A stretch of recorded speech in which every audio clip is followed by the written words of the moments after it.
I'm on this new platform due to my budget, and they only allow me a certain amount of storage. So I was trying to clean up. Yeah, no, I, Mm. I hear that, man. That stuff was crazy, man. But yo, I'm telling you, man. Like I know you just said you pumped up. You looking for some weights right now, and I told you I I'm got him. riding hot. I told you my Got him. son, the first play of the game, man. The dude just took a hand off and went on the outside and just took off on those kids, man.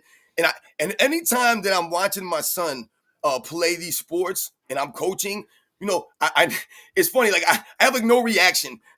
My wife was on the sideline. She's sitting on We the are bench live, by the helping way. me. What's up? We are live. Just Yes, so you know. absolutely. Okay. And I remember, she's always looking at me sometimes, and she'll be like, "You have no reaction sometimes when it tells like, yeah, I don't want to over celebrate because it's my son, I don't." And like sometimes she'll be like, I remember last year one time in one of the games, she was like, you didn't give him the ball at all yet, and I was like, he didn't get the ball. She was like, no, you didn't give him a chance to run the ball, and I was like, damn, I forgot, man, because I'm so worried about over giving my son the ball all the time and over celebrating, man. I forgot to give my son the damn ball. But yeah, we won the first game, man. 12-6 today. So I'm pumped up this morning.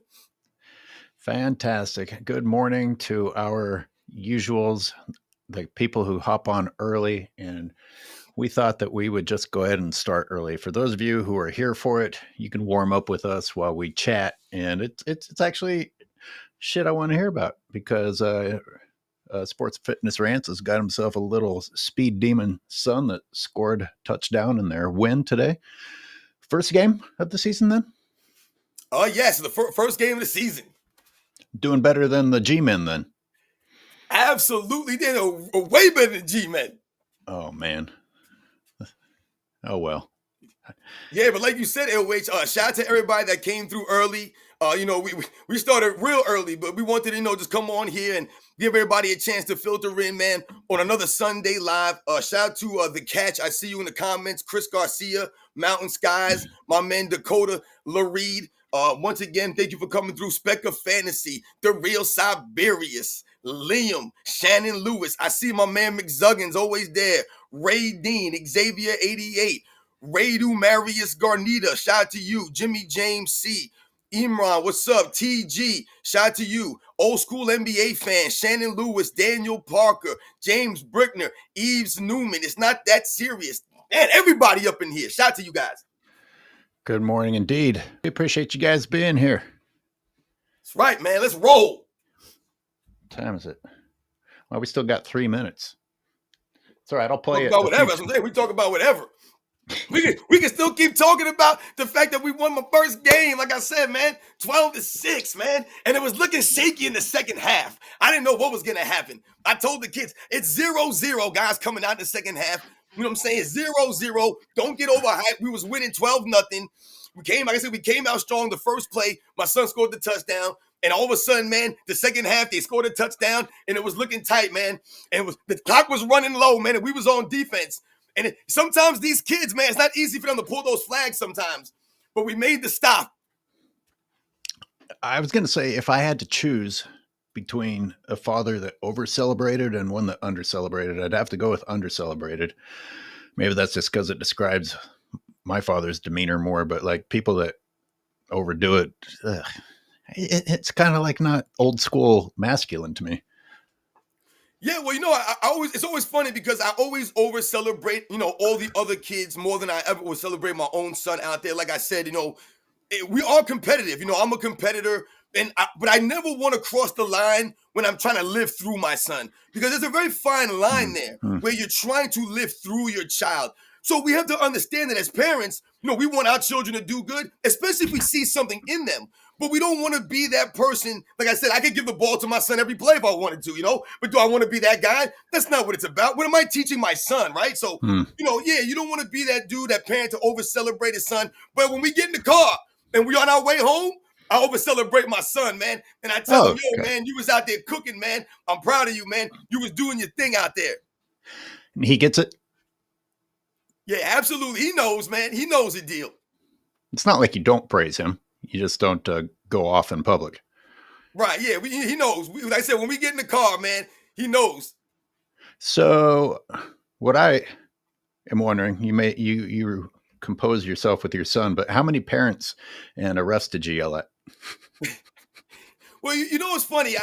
Like I said, I always try to walk that fine line between, really being kind of strict with the kids and being a little over the top the way that I am, but also being encouraging at the same time and teaching them the game because ultimately, this is third grade, I'm teaching eight-year-olds.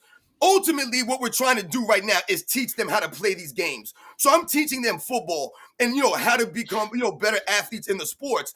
But at the same time, I don't want to get, like I said, cross the line where, I'm being, coming down too harshly on the kids that are only 8 years old. Because I told my wife this morning, the funny thing about it, I was like, you know what? Sometimes I feel so much pressure on myself because sometimes at this age, this is the first experience for some of these kids at this particular sport.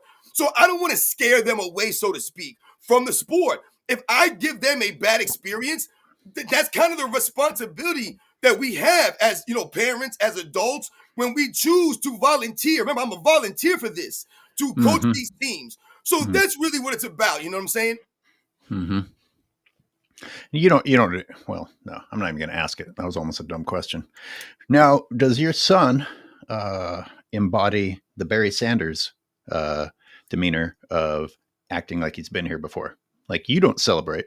How's your son celebrate after running back the first play of the game? Yeah, nah, he like it was no big deal. And He's listen, been here man, before. yeah, but if my son wanted to do a backflip or something, I'm all for it, man. Like I said, at this age, I celebrate every little thing with these kids. They complete a pass, that's a celebration right there. You know what I'm saying? They get a nice run, or the kid pulls the flag, he makes a nice defensive play. We celebrate. You know what I'm saying? We're high fiving and stuff like that. So those things are natural, and I appreciate that. That's one of the things I always loved about football in the NFL.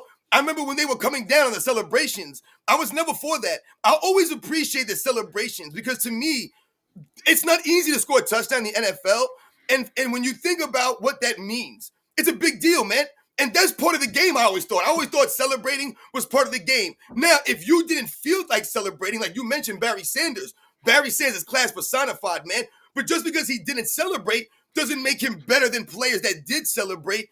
If we think about someone like Emmitt Smith, for example, a complete opposite running style, and also how they were when they were celebrating themselves or not celebrating themselves. Emmitt Smith was known for taking his helmet off. They had to make that rule about taking your helmet off because of someone like Emmitt Smith, because he would score a touchdown and take his helmet off, you know what I'm saying, and put his chest out. But that was just the way that he celebrated. That's what he did. Dakota has a question for you, and then you have a super chat that I'll get to right after this one. If you were forced to choose, would you rather score a touchdown against Ronnie Lott in his prime or try to box prime Mike Tyson?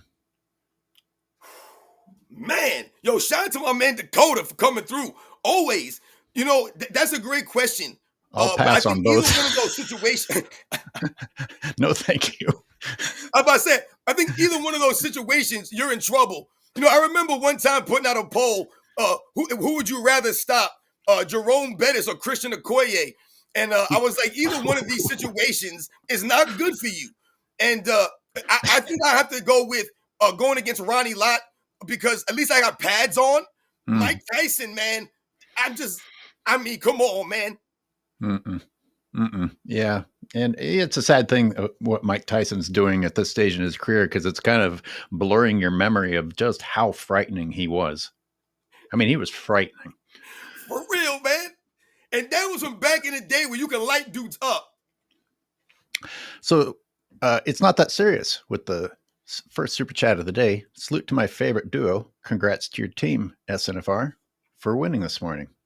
What a great way to start the Sunday indeed. Yeah, word. Shout out to all you guys for real.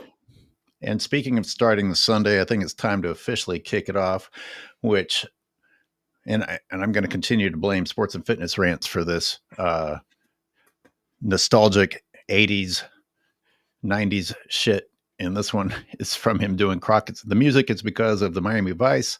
That's right. And this is me remembering 2015 and putting some clips together. You see the score tied at the end of the game, and the ball is in the hands of who you don't want it in. Do I not have volume? Always something fucking going wrong. To unpack right there. Hold on. My God, AOH. There's a lot to unpack there, man. I'm going to let you go. Maybe I'll play it one more time because I'm definitely going to have to cut this out of the show. Man, not get my not goodness. get flagged.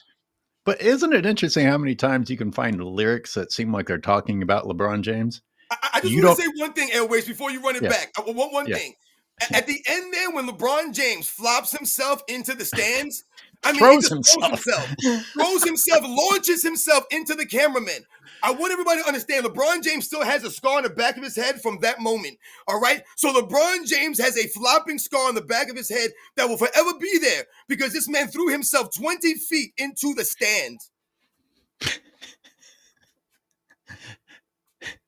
Check the scar. He still got it.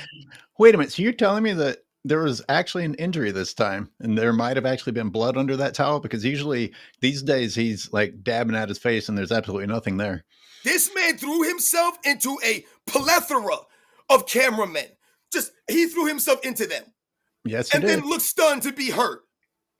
I don't know how long it took him to finally Remember get up when he threw himself into the lady in the front and spilled her stuff and they gave him a napkin? That was some of the most feminine videotape of a professional athlete I've ever seen in my life. Think about how that moment looks. You got some woman on the sideline handing you a dainty napkin. Here, LeBron, take this and hold on to your arm. My gosh. That's the greatest play of all time? Here it is.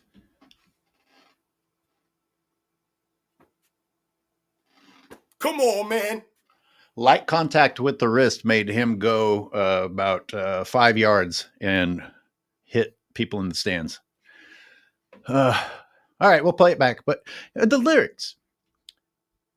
You don't know how to play the game. You cheat. You lie. You don't even know how to say goodbye. Like, retire, bitch. He'd rather go play in China than go home to his family. This family man. When exactly is this family man going to be a family man? He's a great father. He's a great father from afar. There's so much to talk about. Run it again. Oh my gosh. Crazy. Air Jordan, Floor James from McZuggins. Oh, shout out to McZuggins. The beginning of it is amazing. Now, the end of the game, and that's the shot that you take.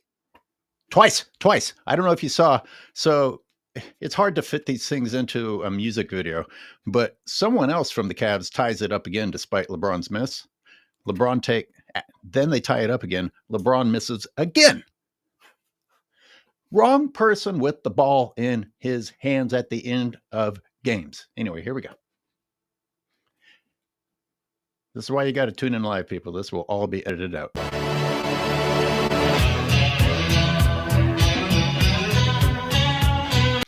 Well, I guess we can move on.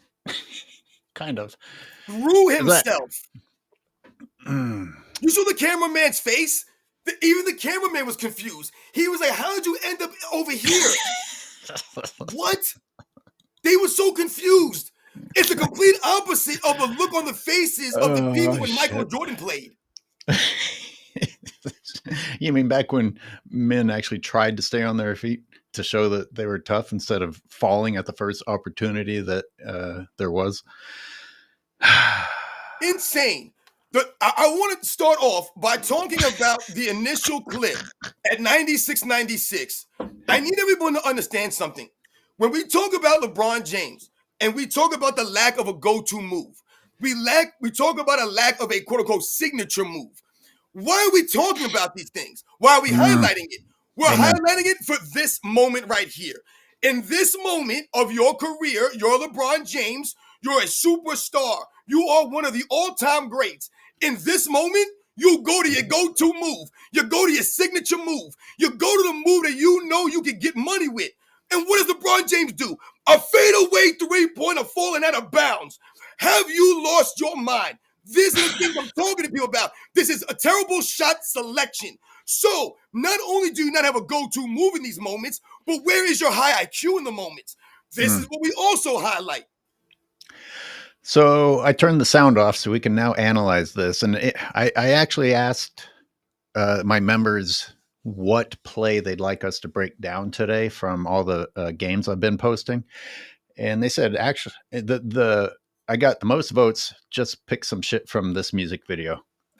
So this worked out great since I already did this. But Mosgov tips out LeBron's miss with an offensive rebound.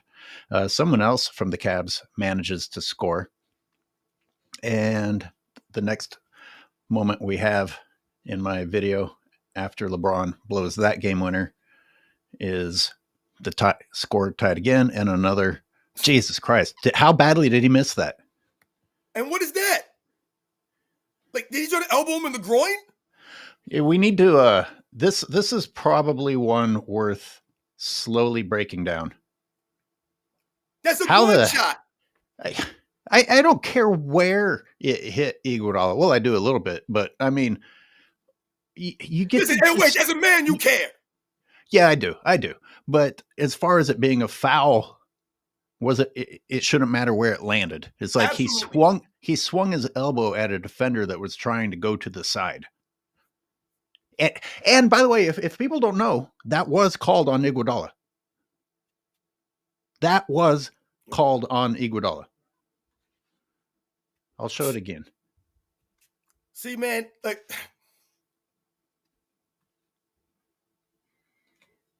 okay, and look at LeBron prepare to deliver the blow. See, now this is the thing. Iguodala leaves his feet. All right, so now he's in a bad position. All right, so LeBron James is going to be in a good position to draw the foul there. But LeBron James takes the extra step, and instead of focusing on trying to maybe get an N1 and go through contact, he tries to deliver the blow instead in a very conspicuous way. And like I said, in a certain area that, as a man, you don't feel that people should be trying to aim for. So you look like a dirtbag just for that. And then, like you said, it's a foul nonetheless on LeBron James almost initiating the contact, when to me, he's already in position to draw the foul. Yeah, I mean, is Iguodala guilty? Sure. But when somebody does what LeBron James did there, this is the embodiment of manipulating the game. You don't know how to play the game, not the way that we remember it. I would never do that to someone in a pickup game. I would try to score. Hey, I juked you. Now I'm going to make the shot, not throw my elbow into them. Even if I had refs, most pickup games don't have refs, but even in a game with refs, like real competitors, that's how you want to win. That does not say competition to me. That says just as long as you get the W, no matter how disgusting you got the W. And that's not, what's funny, AOH? What this is about. You show that video footage, right? We're talking about the NBA Finals. The LeBron James fans will like to harp on Michael Jordan against Byron Russell, and they'll be like, oh, Jordan pushed off, blah, blah, blah. Well, if you guys are so focused on Michael Jordan and critiquing, the referee against Michael Jordan, then what about a play like this, where LeBron James, essentially what he did there, what I was explaining, is he turned a clear foul on Iguodala into basically an offensive foul.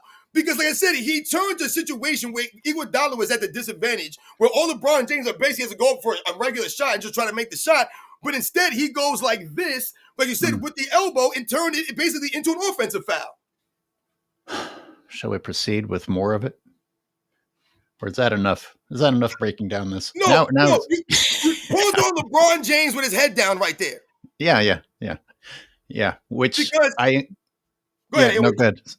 Well, I'm hoping you're going to reference my video about shitting all over Dellavedova, because I included, I was like, I've never seen somebody. Oh, we're going to talk about that. Okay. I saw some of your Dellavedova. We're going to talk about the Dellavedova stuff too. All right, I'll get it queued.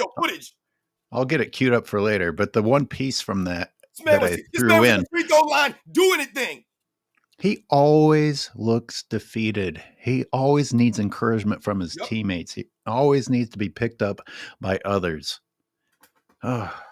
You go back to his head down over there on the sideline. Yo, this is what I'm saying. This is another aspect and another part right there. Okay, listen.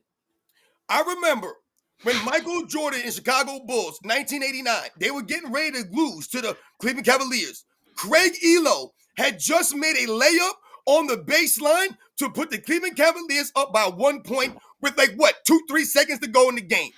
Right? This is before Michael Jordan's getting ready to hit one of the most iconic shots of his career in the history of the game. No one knows this yet. I did a video on this a while back, and the thumbnail of my video was the look on Michael Jordan's face right before they went in for that play.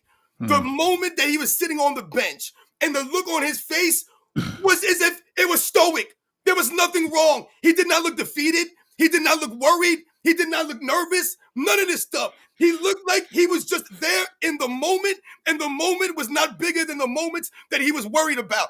This man was prepared. He was not looking like this.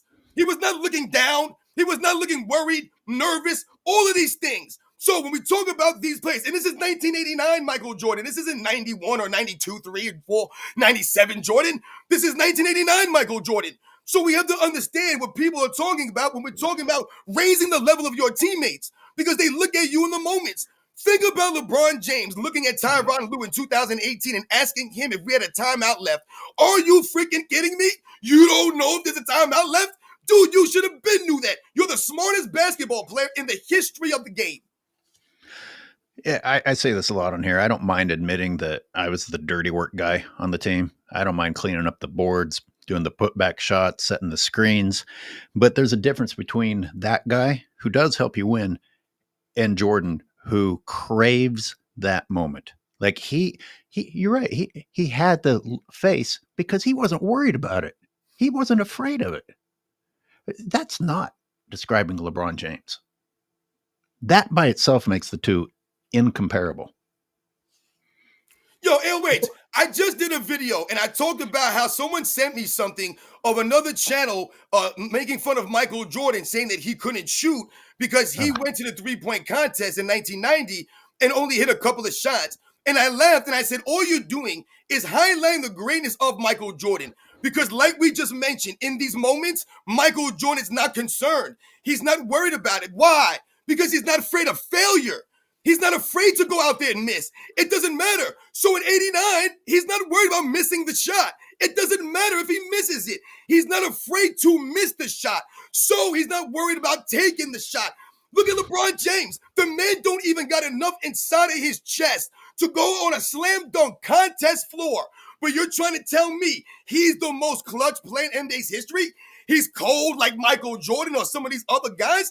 Dude, you ain't like that. You've proven it time again. You're afraid of failure.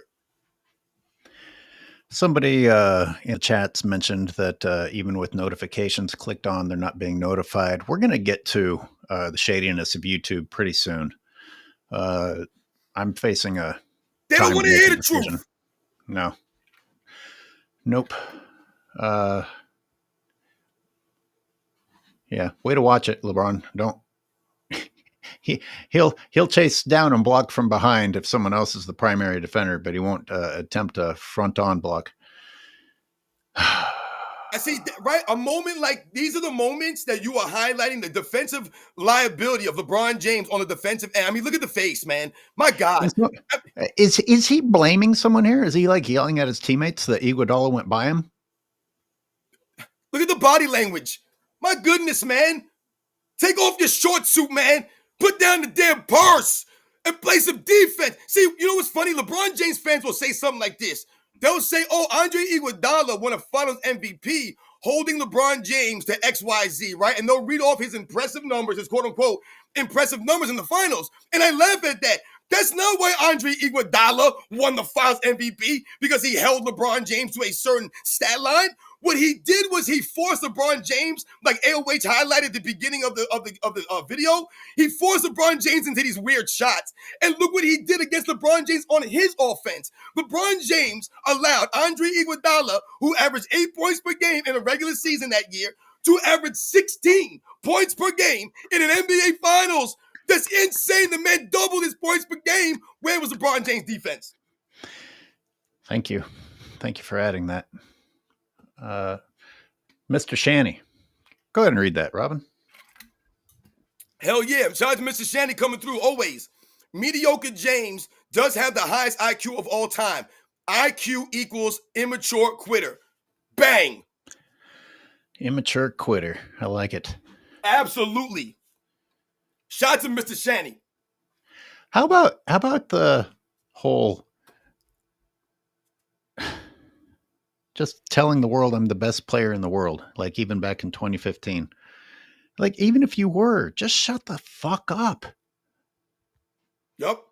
He has so many classless moments. It's like if you're attracted to that, then that just tells you who was always going to be attracted to him. And here Curry drains one in his face. I stalled it there because that's LeBron James's arm wrapped around Curry's waist as Curry still goes by him.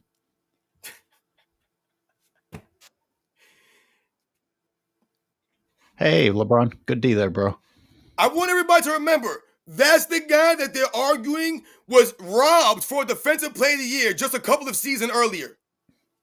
What I'm starting to realize as I break everything down season after season, as people have challenged me to do, LeBron James's greatness has been a lie from the beginning, defensively and offensively, but especially defensively. LeBron James has been inconsistent throughout his career. When people talk about his consistency, what do they always highlight? They highlight numbers. So they say, oh, look at LeBron James. He averages like 27, 28, 29, 30 points every season. He's always hovering around the same numbers. That's fantastic. LeBron James has been able to play a certain game. Why? And get certain numbers. Why? Because he's playing in his own system. No one else has been able to do what LeBron James has been able to do essentially since they came in the league like this. Now, we're going to these other players now are coming in or allowed to do, maybe a Luka Doncic, you could say, has been allowed to dominate, you know what I'm saying? But no one's been able to do what LeBron James has been allowed to do. So yeah, he can manipulate his numbers, but his career has been inconsistent. That's why when you come in the league, you don't make the plays for the first 2 years. You don't make an all-star team your first year. You don't make an all-defensive team until what, like his 8th year in the league or 7th year in the league. And you only make the all-defensive team for like the middle part of your career. But you played the game for so long, essentially most of your career, you've been a terrible defensive player. So even though you have 5 or 6 defensive teams, that's a small part of your career. You've been terrible on defense longer than you were good on defense. And when you look at these things, you have to wonder if he was gifted some of that stuff. I don't know yet. I'll go and look. But you got to start wondering, when you see enough of this stuff, you're like, really? This guy was good at defense at some point? That's interesting because isn't he technically still by some considered to be in his prime right here? Right. Exactly. I mean, it's crazy to me, like I said, that they'll constantly talk about, LeBron James teammates all the time. And we look at this video footage and like I said, we'll talk about some more of these moments coming up. These guys are clearly, like I said, stepping up and doing what they have to do. But LeBron James is the one, in fact, not holding up. Listen, and when the game is tied 96-96, right? That's not a Matthew Dellavedova moment. That's not a Timofey Mosgov moment. That's the whole point. When you want to turn around and say, yeah, LeBron James played with bums and scrubs. He had nobody out there. All right. Then in those moments, that's when it is time for LeBron James to do his damn thing. That's what I said. You can't be shooting fadeaway threes like you are like that when you're not like that. That's not your game, dude. Like, what are we doing here? You brought up the system thing, and we're going to get to that because I have sound bites today. Guys, we're doing a new thing today. We're going to go through sound bites of the last week, the things that bothered me the most, or at least that we could fit in. But yeah, claiming that someone is the system just sounds like a cop out to me for someone who can't fit in a system. Yep. But we'll get to that more later. So something to look forward to, the sound bites of the week. Word. Real Siberius, thank you for your super chat. Much appreciated. I had a fanboy leave a comment to skip my channel because I don't think LeBron is elite. These clips must be what we was talking about, GOAT stuff. Exactly. Listen, I wanted to say something about the word elite. When we talk about being elite, quote unquote elite in something, once again, another word that sometimes these LeBron James fans throw around loosely. LeBron James has never been that dude at being elite on the defensive end. This is what you're highlighting in these clips here. Because once again, you're not consistent. You can't be considered an elite defensive player when you're never consistently elite. You're not giving the effort consistently. That's the minimum that you need to be considered an all-time great defensive player. You must be consistently giving the effort. That's why I just said we can sit here right now and say that LeBron James has been bad on defense longer than he was good on defense. Great. I mean, that's a great point. What a huge statement. And we could spend a show talking about that statement. You want to read Mr. Shanny with another super chat right underneath? Absolutely. Also, I think it's time to join Uncommon Sense in believing the mediocre James isn't one of the greats. Yeah, I always say that LeBron James is an all-time great, and maybe I'm the one that's misrepresenting being an all-time great.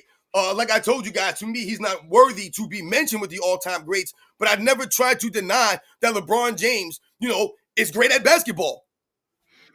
He's a imposing athlete, but like if you take it at that and you look at his Miami years where Dwayne Wade was constantly throwing him lobs and outlet passes, you've got a guy who is big, fast, and can jump.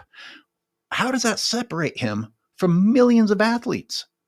You take other people who could potentially, let's just say that as a room assembles a bunch of people that could possibly be the GOAT. And then you give each of those people the opportunities that LeBron James had, the unfair advantages that LeBron James had. And you start to think, geez, he might have been able to pull that off. He might have been able to pull that off. He might have been able to pull that off. That's why I don't have LeBron James in any of my top lists. AOH, you mentioned Charles Barkley a couple of lives ago. And it really made me think about Charles Barkley. And you said that you have Charles Barkley as a greater player than LeBron James. I do. Yes. And the interesting thing about that, now we're having this conversation about LeBron James, Mr. Shanny talking about Uncommon Sense, and his view about, LeBron James, really not being one of the greats. And we think about, his career. And we think about Charles Barkley.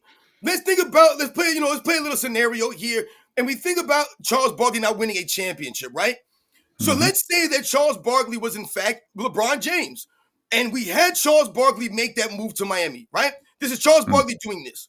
So Charles Barkley's going to get to whatever view he's going to get. But do we sit here and think that Charles Barkley is going to be the kind of player where he's going to have a 2011 type of moment where if the stage is going to be too big for him, or, he's not going to be able to figure out, or his game is not going to translate in the moment, they're going to be able to figure it out and suppress him. He's going to be deferring and looking confused. To me, Charles Barkley, he never not won a championship because he wasn't great in the moment that he had. In the 93 finals, Charles Barkley was sensational. That was the greatness of just Michael Jordan, guys. When you have to average 41 points a game and your team scores the same amount of points as the other team, what can Charles Barkley essentially do, right? We said he was great. Michael Jordan was just greater. But Charles Barkley's problem was that his career, to me, just didn't extend as long as it should have been. He should have been greater for longer because he didn't really take care of himself physically. But when you talk about what Charles Barkley could do, you put him to me on that Miami Heat team in 2011. This man's going to be out rebounding everybody out there on the court. He's going to be backing guys down to the paint. He's going to be posting dudes up. He's going to put them in the torture chamber. Like I said, he's going to be out there doing his thing. He's going to be running on the break. He's just going to be out there doing it, and he's being a clutch time performer. If you think about Barkley's personality, do you think he looks back and wishes he had hit the gym more or dropped the churros more often or any of those things? Or do you think his personality is more, hey, I lived a good life and I got to be a pro athlete and I came up short, but I still lived the way I wanted to live? Where do you think his regret to I'm satisfied ratio is? If I was Charles Barkley, and like I said, I know we're playing a hypothetical game here, you know what I'm saying? But if I would have no regrets. To me, Charles Barkley has nothing to regret in his career. That's what I'm ultimately saying here, man. That's why we respected Patrick Ewings and the Reggie Millers, the Karl Malones, and the John Stockton. To me, those guys should not have any regrets of their career. If they have regrets, then that's them personally. I can't speak for those grown men. I don't think as a fan of them that they should have regrets of their careers. They happen to play against one of the greatest competitors, if not the greatest competitor in the history of mankind. I'm talking about sports. I mean, so when we talk about what the man had to do, he elevated his game above them. There was nothing that they could, like, there's nothing. When LeBron James fans say, oh, what look at LeBron James do? What he could do is not average 22 points a game on 39% shooting in 07. What he could do is not average 30 points a game in 2015 on 35% shooting and do what he does in these moments in the clutch. LeBron James can't do what he did in 2011. This is what we're saying. All right, Michael Jordan didn't have those moments to allow a Charles Barkley to beat him. He didn't have a moment like that to allow Karl Malone and John Stockton to beat him.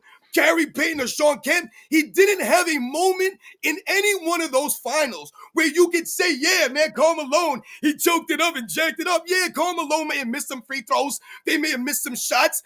That's the course of a series. Scottie Pippen missed free throws. Michael Jordan missed shots. Everyone does it. But once again, the overall facts were, they never got to a position where you were like, yeah, they choked it up. No, Michael Jordan and the Bulls beat them.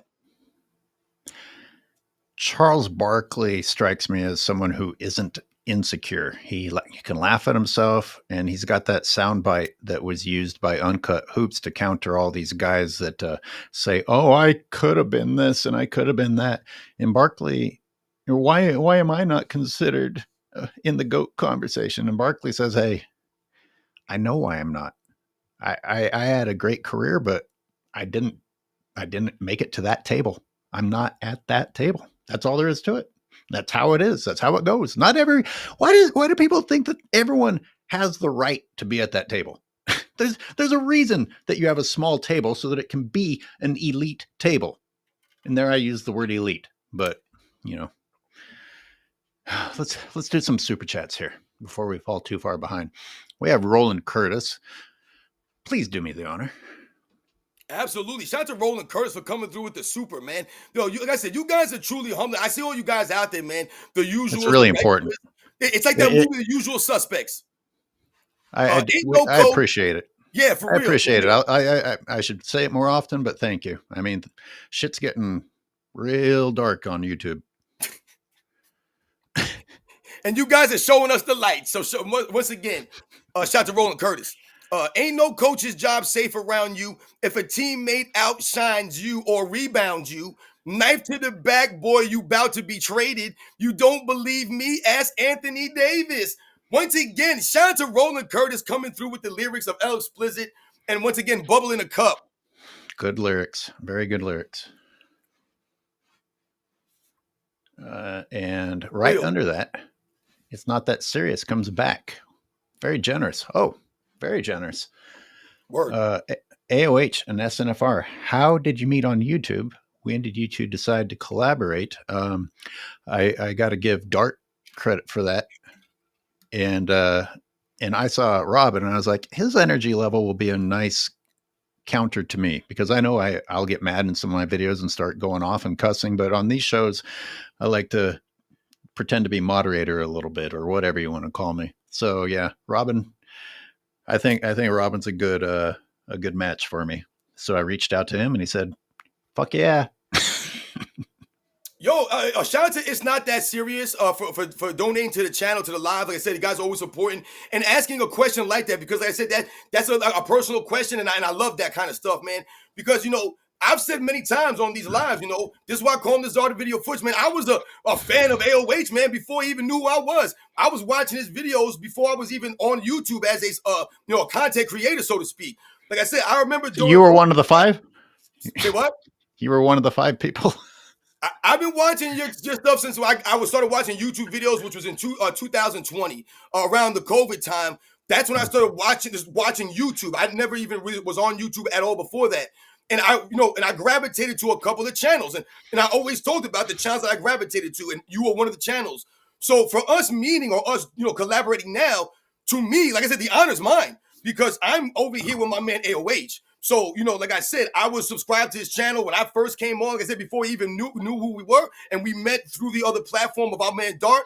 So once again, shout out to our boy Dart. But yeah, man, I said I love doing things on my man AOH. He's designed the video first. I mean, the breakdowns are what we're talking about. I always felt that what I'm talking about in a lot of my videos, he's able to illustrate and highlight to you guys through the video footage, and that's not easy to do. So once again, shout out to the dynamic that we've been able to establish here. Shout out to that. And LeBron actually does make it easy. It's just time consuming. Yep. I have to stop every play. You're like, oh God, he did it again. I'm and for real, and like I always tell people, man, we really appreciate you guys coming through. And like I said, when I talk about the comment of being on the personal side, like I said, that's the kind of stuff that I like, because that's always been, for me, how I always feel and look at a lot of you guys, man. You guys are always coming through. I see the same names in the chat. That means a lot, man, for real, because like I said, that means that you guys actually want to hear what we have to say. So that's what the most important thing. And I always tell you guys, man, I got the facts for you here. True. My boy said MJ was never criticized. I said lying. Who's your boy? Rise above anything. Oh, MJ. Who says MJ was never criticized? No. I guess he's saying his boy is saying that MJ was never. Yeah, see, anyone that says that Michael Jordan never got quote unquote criticism in his career, then they just weren't around at the time. Because, like I said, that's not a knock, on people who weren't born or around at that time. I'm not knocking, but like, those are the kinds of things that I'm saying that if you were around at that time, you wouldn't say something like that, because Michael Jordan did get criticism. Yeah. I told people, man, Michael Jordan led the league in free throw attempts one time in his career. And when he did, they complained about it, because they were saying, how can a guy who's only in a young player in the league, how is he getting all these foul calls? How is he leading the league in free throw attempts? And people would say, oh, Michael Jordan got so many foul calls, all these things, all this stuff. But look at guys like Karl Malone, guys like Charles Barkley. They led the league in free throw attempts way more than Michael Jordan ever dreamed of.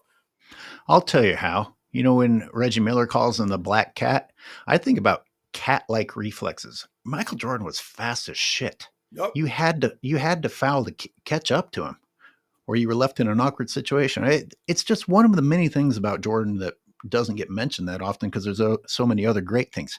He was fast. He was quick. He was quick. There's a difference between being fast and quick, and he was quick.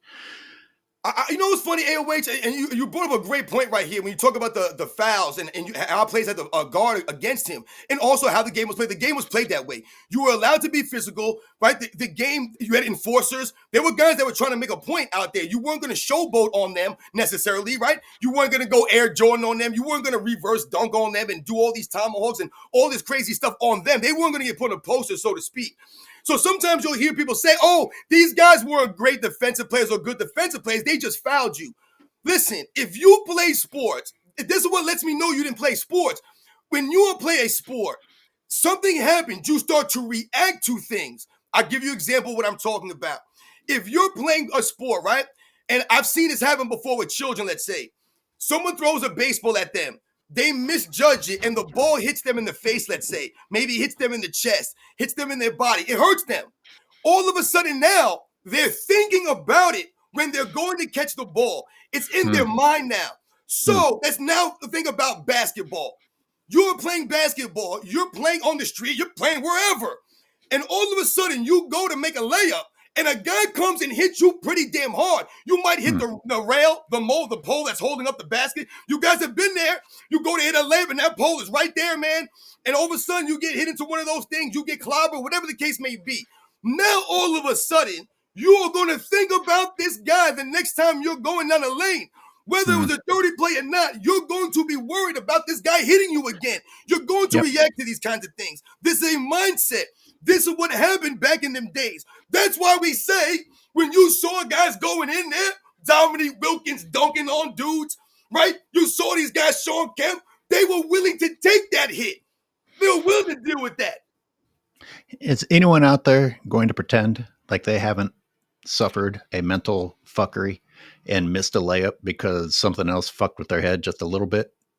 I mean, this is what Robin's getting at, I think. This is important. And, with Michael Jordan getting hit because people couldn't stop him otherwise and still going in there, that's a testament.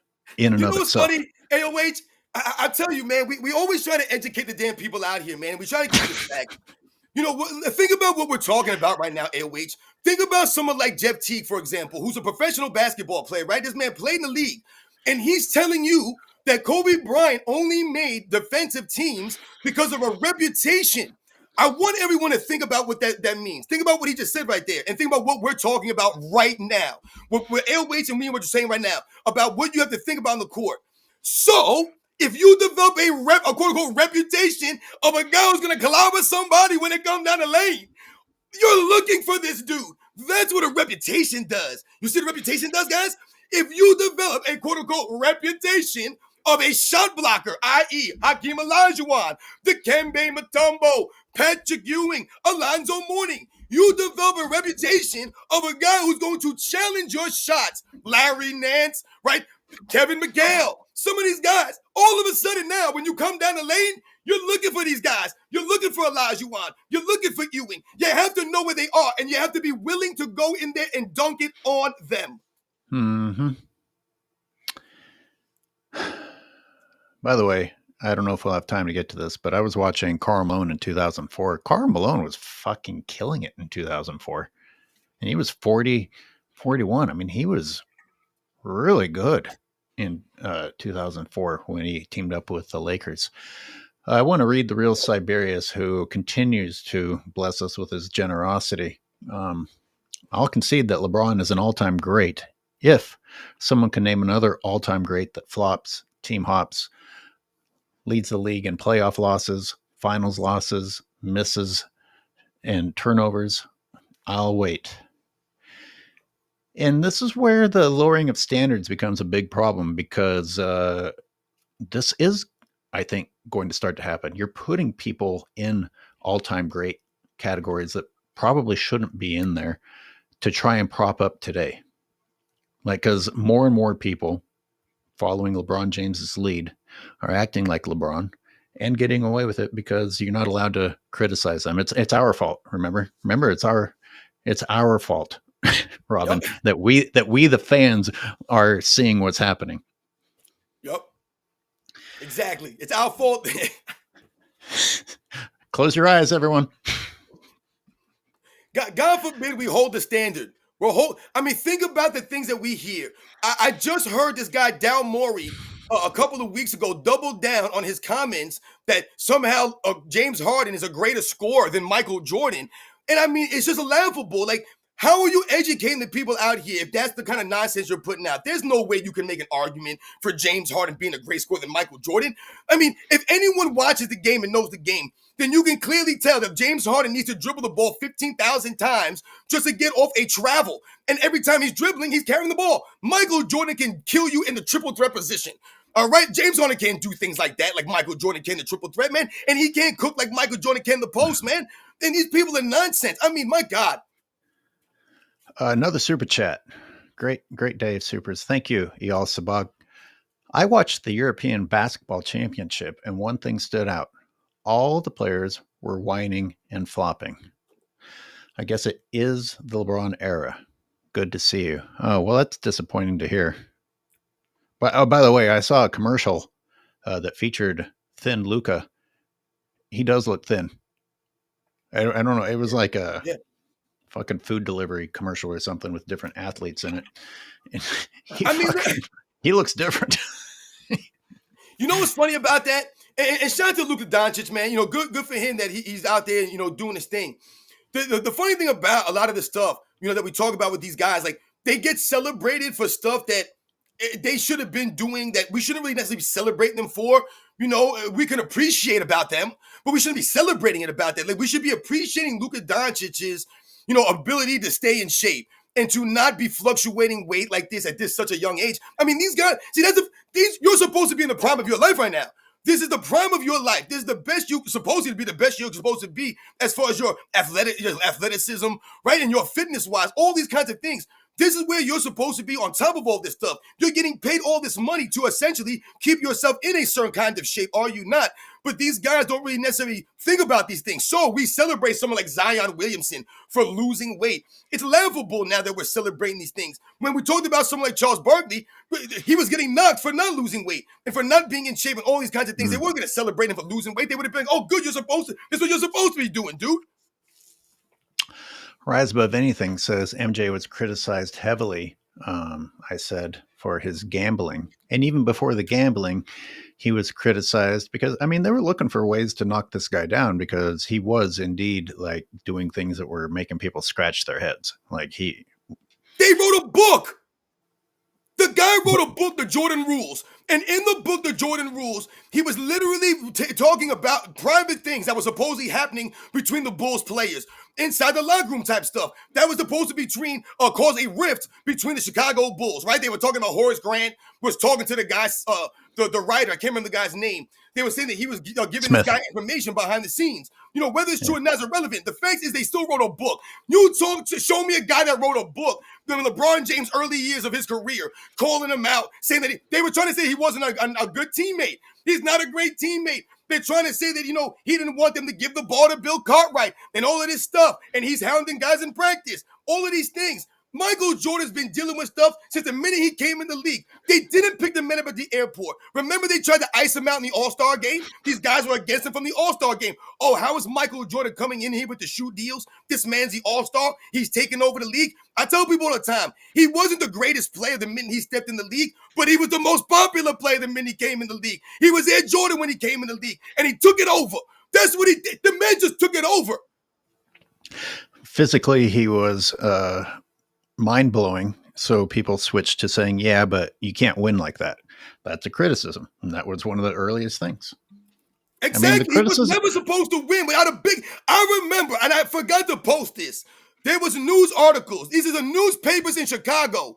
They were printing articles talking about how the Bulls organization was disappointed getting Michael Jordan. That people behind the scenes were like, yeah, it's a guard though. What are we going to do with the guard? We're not going to be able to do anything here. They weren't necessarily happy with Michael Jordan. Everyone wanted Hakeem Olajuwon. You know, I had this whole thing ready to talk about Tango and Cash because of you. I went and watched Tango and Cash, but I don't think we have any time to blabber about more early 90s nostalgia today. Maybe at the end we can, but it was in the lineup to talk about today. But one of my all-time favorites. Jimmy James.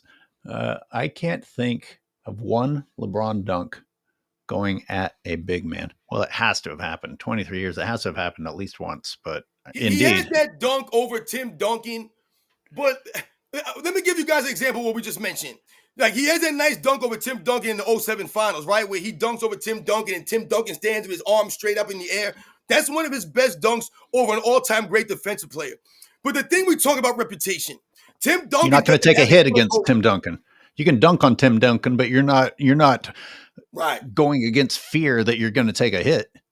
Right, and Tim Duncan doesn't have the quote-unquote reputation necessarily of one of the elite all-time great quote-unquote shot blockers, all right? So once again, we talk about the guys that I mentioned, the Hakeem Olajuwons, the David Robinsons, like I said, the Dikembe Mutombos, the Alonzo Moores. I'm not saying Tim Duncan is not a shot blocker, but he's not a guy who's leading the league in shot blocks. He's not of that ilk. So he doesn't have the reputation of a guy who's going to be a shot blocker at the rim. He's an all-time great defensive player. You know, I did it, so let me put it up. I thought it was hilarious, the formula for back then. I mean, what's the formula? Basically, two guys that don't care about the rules or following the law, we're going to solve this our own way. I mean, that's basically the formula. Fuck it. We're going to do it our own way. How many cop pairing movies did we have like that? And how important were Uzis during a stretch of years? Uzis were all the fucking rage for a while. Those are always the drug dealer gun. Every drug dealer had an Uzi. So I'm going to use that to start to move to the next section, sound bites of the week. And I'm actually tapping into Too Raw a few times today. And Uh, Shout out to Turo for the soundbite of LeBron James telling the world that he's broke. Did you hear this shit? I heard about it. I didn't hear the quote though. I'm interested. So he's being interviewed in yet another podcast somewhere, somebody's garage or something, and they say Google says that you're worth 1 point something, your net worth is 1 point something billion. And he's like, oh, well, Google's lying.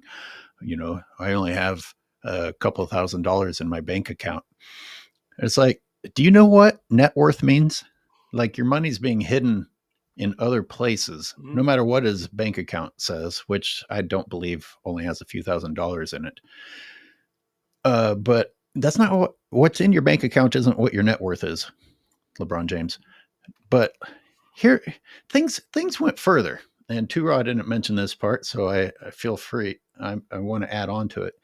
He carries on about how the clothes that he's wearing are free, as if, like, oh, see, I can't afford to buy clothes.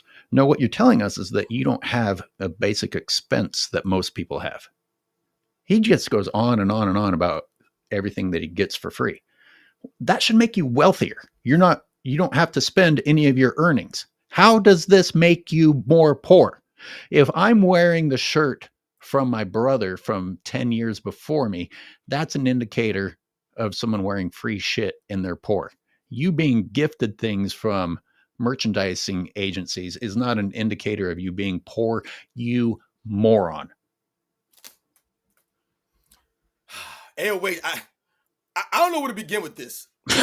Maybe we don't need to. I mean, does it not speak for itself? Well, let me say this. Shout out to Too Raw for TV. Like I said, he's one of the guys that was, like I said, like AOH, that was one of the first channels I was into. Shout out to him. When I think about these comments, I think about the word reputation again. And I think about the reputation that LeBron James has earned. We're talking about earning. Remember, you earn reputations, guys. Remember that. You earn your reputation, man. Whatever it is. You earn it. This is what it is. So when we think about LeBron James and you hear the comments and he's talking about how money he has in his the money he has in his account. Number one, I don't give a damn about LeBron James' money. We're not counting his pockets here. But these comments seem like he's being fake as hell. Because if LeBron James was trying to, in fact, sound as if he's being very modest or humble here, then once again, your reputation doesn't speak to that level. You've never been that dude. You've never been humble. You've never shown that kind of personality. So for me, you're coming across as what we know you to be, fake. You're fake as hell, LeBron James. We know you ain't got thousands in your bank account. How much money you have, I don't give a damn, man. Like I said, if you're a billionaire or not, I don't give a damn. Once again, we know that you ain't struggling to live. And like you mentioned, when you talk about the free clothes, this is a classic case of the rich get richer, guys, and the poor don't get a damn thing. You know, that old line, because that's the facts in reality. That's the facts in society, guys. That's why I tell people a lot of times, we're all not made to have money. And if we're out here chasing money, I've never said that money's not important. I said it shouldn't be the most important thing. But if you're spending your entire mindset and thought process in life geared toward chasing money, then you forget about other things. You forget about the beautiful things in life that don't cost nothing, that you're missing out on. And once again, you're forgetting about yourself. You're chasing the money, and all of a sudden your health is failing. You don't even give a damn. People care more about their cars. They wash their cars and clean their cars more than they've ever gone to a damn gym, ever done a workout, ever thought about reading a freaking label of food in their freaking life, man. This is where we are. You got people more worried about getting tattoos. You got people more interested in their freaking hair. People go get hair transplants and they look like hell. Who gives a damn about your freaking hair, man, when you can't walk up a flight of stairs? So we have to understand in life, man, there's levels to this stuff, guys. Money is great, man. Do I wish I had money and I didn't have to worry about it or think about this? Is LeBron James living check to check like me? Nah, man, you all right? I don't go to the gym anymore just because it's foolery. But did you ever notice the people that waste a good 10, 20 minutes of workout time trying to park close to the door when they're about to work out? AOH, I've done videos on that. I've done videos, multiple videos. I told you, I used to work in a gym, man. I was a CrossFit. But now you put a spin on it. Now you got me thinking maybe the only reason they're going to the gym is for people to see their cars. Yo, man, I used to open up this gym in the morning, man. I was a CrossFit coach at this job, man, at this gym, man. And I was a manager at the front desk when I opened the gym, man, for a couple of hours, man. Right? And I remember, man, watching and laughing about people driving around the parking lot, man, looking for a closer place to park when they go to the gym. So I want everybody to understand what I'm laughing at in my mind, what I'm looking at. I'm thinking, what kind of workout are you going to possibly get when your mindset going into the gym is, let me see how close I can get so I have to walk. That's a far walk to park all the way back there. You look like a fool. Your workout's going to be trash. You're going to go in there and take pictures of yourself. You're going to go in there and try to talk to the pretty girl spandex and look like a weirdo. These are the things that you're going to do.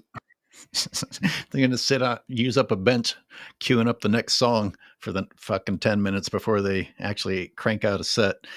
Yeah, man. People out here doing crazy stuff, man. We got to take care of ourselves. Yo, I tell people all the time, we look like hell out here and no one cares. They don't care. Like, sometimes I think to myself, like, damn, you don't even give a damn that you have to literally avoid staircases for the rest of your life. You're not even worried about that. It's not even a bother to you. God forbid an emergency breaks out and you have to use your body physically. You have to do something, man. You're not going to be able to do it because you've been worried about your freaking rims, man. You're worried about your haircut. You're worried about the girl over here, man. You're worried about your apartment, your couch, how big your TV is. Listen, man, all of that stuff is great, man. But we have to understand we got to take care of ourselves. It's not that serious. Thank you for the super chat about MJ getting freezed out because he was sweeping people. The real Siberius, LeBron is broke. Two things money can't buy: integrity and respect. Yes, he is broke in both of those categories. Oh, got a world full of people that base value on the dollar sign now, though. It's kind of scary. Maybe I'm naive to think that it wasn't always that way, but it sure seems worse than ever. Listen, man. Listen, Tango and Cash. Let's bring Tango and Cash in here real quick. In the movie, can we talk about Terry Hatcher? There's two characters. They're diametrically opposites, right? That's the beauty of the movie Tango and Cash, right? You got Sylvester Stallone's character and you got Kurt Russell's character. Great acting by both these individuals, man. The dynamic between them is great on screen, man. One of the great movies of my life, man, Tango and Cash.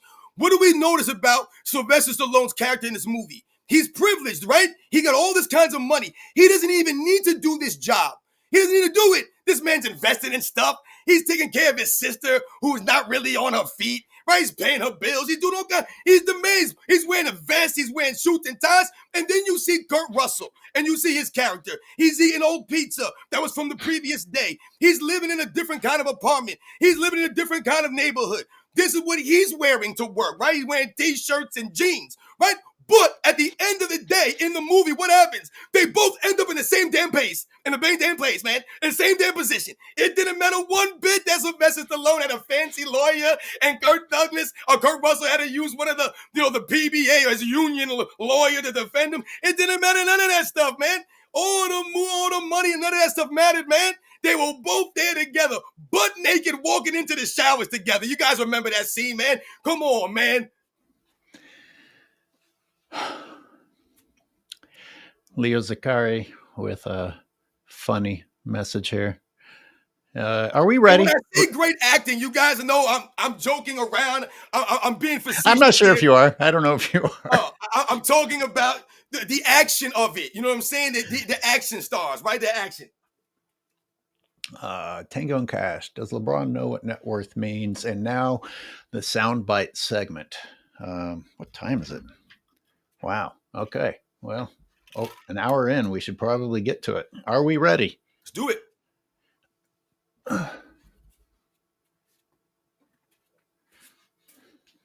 Let's make us smaller.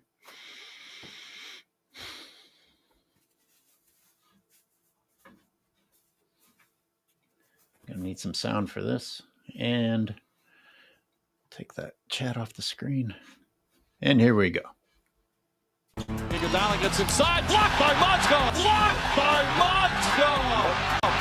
What a defensive presence for Timofey Mosgov here in the second quarter. Curry right side. Curry has a lane to the basket. Drives, puts it up. Irving blocked it from behind.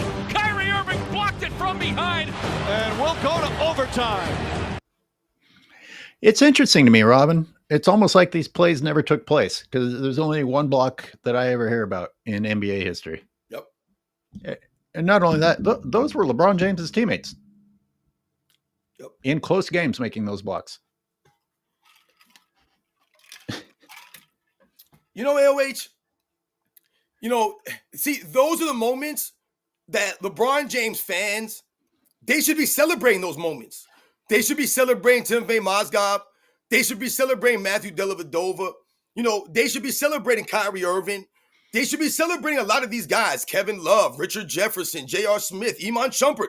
They should be celebrating a lot of these guys, Shane Battier, Mike Miller, Udonis Haslem, James Jones. They should be celebrating all of these guys because all of those guys came through at some point in time in the games, man, in these moments. They just did. They were just there. As whatever it was, it didn't matter if it was diving on the floor for a loose ball, calling a timeout, getting a rebound, setting a good screen, being in the right position on defense. All of these kinds of things add up to you winning a game, winning a championship. But LeBron James fans insist on talking about these guys as if they were never there. They never had those moments. But when fed, the videotape is showing us that those guys were there.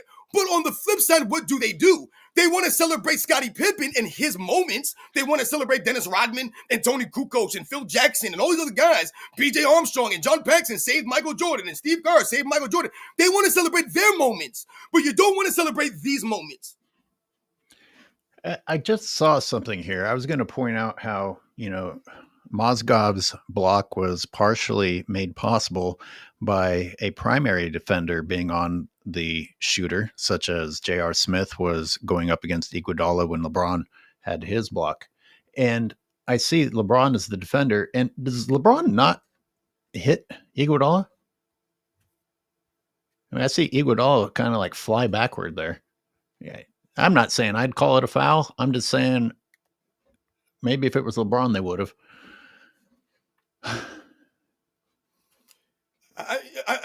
Wait, I'm telling you, the videotape is so damning to me.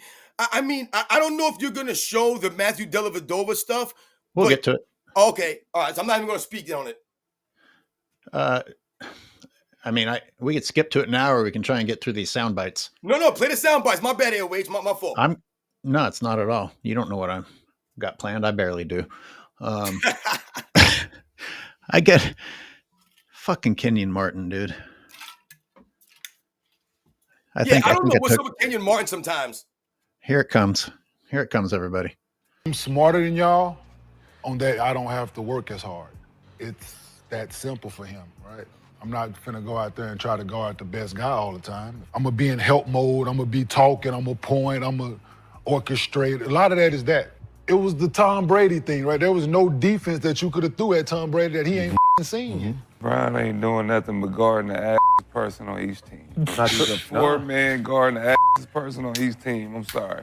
Ain't no four-mans in the league that he got to really worry about now but AD. AD wasn't out there, so you have to guard him. He have to guard Najee Muhammad, what's the nigga name? He don't have to guard nobody. It's So I don't know who that was that called bullshit, and thank Christ it happened. It's so rare. That's who was Nick that? Young. Oh, that was Nick Young? Swaggy P. Thank God. See, LeBron's always guarding the ass player. And that's right after Kenyon Martin spent that time trying to make LeBron's lack of defense just be an intelligence move, another intelligence move. Oh, boy. Yeah, and see, and you hit it right there on the head, AOH, like you just said. He speaks that way when he should know better. It's like, come on, man. Like, it's insane how these guys say this kind of stuff. It's like low intelligence stuff. Like you're over here making excuses for LeBron. Okay, so let's say that. Let's give Kenyon Martin the fact that he said that LeBron James at this point in time of his career, and he's going to play help defense. He's going to sit back. He's not going to guard the best player. Okay, we'll give you that. How come when we watch the video footage, though, when LeBron James is supposed to be playing quote-unquote help defense or supposed to be playing team defense, this man is just standing there, not doing anything. He's not playing help defense. That's the problem, Kenyon Martin. He's pointing at everybody, He's not moving, though. You can't just stand in one spot and expect everyone else to move and you just stand there. At some point in time, you have to react to a scenario out here. You have to move your damn feet. LeBron James, if he don't make it across half court, Kenyon Martin, I ask you this, Kenyon Martin. If he's not across half court, what is he doing talking about who should be across half court? Is he calling them, hey, you guys get over there, I'm going to be right here. You have to get your butt over there. Does that help defense? You know, when LeBron was faking one of his injuries and his fanboys, and he made a big show of like his bullshit hand signals on the side, and fanboys were like, "Oh, LeBron's getting it done even when he doesn't play." How many coaches do these teams have now? They got the head coach, you got the defensive specialist, the offensive specialist, the shooting coach, and don't we have enough people to point and tell other people what to do, that you don't need one of the 5 guys on the floor standing around telling other people what to do? All 5 people need to actually be doing something. And he just made my point about, you've already got coaches stronger, because I know a fanboy will be like, oh, well, they're not listening to the coach because they're out on the court. Oh, well, that's funny, because all of a sudden you're pretending like everyone was taking commands from LeBron James on the sideline, even though his hand signals were as silly as a parody military movie telling people to move out. Yep. Yeah, LeBron James out there looking like a signalman from the U.S. Navy, man. Out there waving flags and trying to get planes and ships on the right heading, man. Like, come on, dude. Like, what are you doing out here? But like I said, the hand signals and all the talking is great. We want to communicate on defense. You're supposed to communicate on defense. Absolutely. Anyone that's played the game knows that you want someone to let you know if a screen's coming up or whatever is going on. You got their help, so to speak. So absolutely. The problem with LeBron, like I said, is he'll say, hey, I got your help, but he won't have your help. He just stay, I got you on the left. I got you on the left side. And then we literally watch LeBron James not do anything. He reacts to nobody. He doesn't even stick his hand out. I got you on the right side. And then he looks at you. He looks at his teammates, confused. Dude, you just told me you had me. Where were you at? I'm LeBron James, dude. Hold up. McZuggins talks about what Tango and Cash would be like in 2025. Read that and interpret it while I grab another beer. Oh, this is excellent. My God. Oh, my God, McZuggins. Don't get me going right now. Tango and Cash 2025. The slogan, we could take on the bad guys, but it's like, why? Exactly. This is where we are right now, guys, in society, man. Think about it. It's crazy to me where we are. Like you said, that would be the movie today. These guys would just be like, nah. They'd be out here carrying purses to the gunfights and stuff, man. They're pulling their guns out of purses now, not out of holsters anymore. All this kinds of stuff, man. You know what I'm saying? Like I said, they won't be able to keep the masculine energy. When I'm talking about these guys being great actors or great acting or good actors or whatever the case may be, and I'm talking about the action of these movies, we're talking about what these guys did, the movies that they did. It was for what it was worth, what they were supposed to be doing. They were supposed to be out there kicking ass, man. They were supposed to be out there representing, man. They were supposed to be whooping ass. That's what we wanted to see. I want to see Arnold Schwarzenegger whoop somebody's ass. I want to see Sylvester Stallone out there whoop somebody's ass. My man Kurt Russell. And you know what I want to do? I want to see him do it with swag. I want to see him do it like men. I want to see him do it with some funk on it. That's what you want to see. You want to see the dynamic between Mel Gibson and Danny Glover. You want to see 2 grown-ass men go out there and kick some ass, man, and not take no stuff from nobody, man. That's what you want to see. You want to see him get shot up. You want to see him get tough. You want to see him get knocked down and get back up. You want to see him threaten their family, and they talk about, whoa, who you think you threaten? You threaten my family? I'm going to come out here and get all y'all. You want to see all that stuff. Robin said, pull their guns out of purses. That would be 2025. Full Venom jacket. What's Full Venom say? God, I'm having That's a hard Full time Venom reading. jacket. You want me to read it? Yeah, go ahead. Even FIFA, the most corrupt sporting governing body in the world, doesn't allow players to own an agency while actively participating in a pro league. Thank you very much, Full Venom jacket. That's a great point. Absolutely. Insane when we talk about LeBron James saving LA. Oh, LeBron James saved LA. Nah, man. Anthony Davis and their shady ways requesting a trade and magically ending up in LA is what saved LA. Mm-hmm. Let's do another bit from what I got lined up here. Let's see what is next. Oh, I'm switching over to Basketball Time Machine. He's old school. He was one of the early basketball channels. Yep. Sean David, is that his correct name? Yeah, Sean David. Yep. Shout out to him. You know, I've been subscribed to his channel for a while too. And I always said this guy's got such positive energy. He's so much nicer than I am. Good for him. Hold on. AOH, you know what's funny that you just said that? The funny thing about that is that that's part of the reason I've been subscribed to his channel from the beginning. But the reason why I never really talk about him on my channel or really try to tag him on anything, because like you said, he seems like a really nice guy. He gets really nice vibes. His videos are mad chill, man. He's very, like I said, he's very even, man. I don't want to get crazy with him. No, I might scare him away. No, I'm not here to criticize him. If anything, No. I don't mean criticize. I mean, like, I would be like afraid to reach out or like, you know, shout him out, man, so to speak. Sometimes my aggressiveness, my videos is too in the face with people. I don't even know if he knows my channel or not, but I wouldn't want to, like I said, scare him off. Because much respect to him, I'm a fan of his channel. Well, you wouldn't want to. I wouldn't want to draw any negative energy to his channel via my channel, but it looks like it doesn't matter. It looks like it doesn't matter because I did notice a while back Sean David finally had enough, couldn't keep his mouth shut, had to start talking about this LeBron bullshit. And hey, what do you know? His channel's suffering. What do you know? Really? Yup. Yeah. Crazy, and man. He's got one example here about something about AI voices. I don't even know what this one is. I don't even know what that is. I saw that. I didn't even know what that was about. That's for real? Yeah, and you and I don't, we don't get too big into the technology. We're here to talk about reality and show the footage. But I got to tell you, there's some shit that's happened that freaks me out on YouTube. And I think I'm just going to have to move platforms. I don't know where, maybe Patreon. But like I told you guys, I saw comments on other people's channels from me that I did not type. That's some scary shit, man. And my subscribers are at an all-time high and my views are at an all-time low. I don't know how that works. I mean, I'm not saying all my videos are great, but it's not like I'm putting out the worst videos I've ever made in my life all of a sudden. I don't know what's happening. Let's listen to Sean real quick. Subscribe to the channel and like the video to help the channel to stay relevant because YouTube has not been very nice to this channel for quite some time. So I need a little bit more support. If you could leave a like, that would be well appreciated. The only reason I included that is because he doesn't say shit like that. I mean, things are getting dark. I think I'm going to skip the Grant Hill part. I felt like he was canceled for a while. He was trying to be polite as he watched LeBron James give up on his team and say, how can you be in the GOAT conversation if you're giving up on your team, which I think speaks for itself. Just for the sake of, we can come back to it, but for the sake of time, I'm going to skip the Grant Hill part.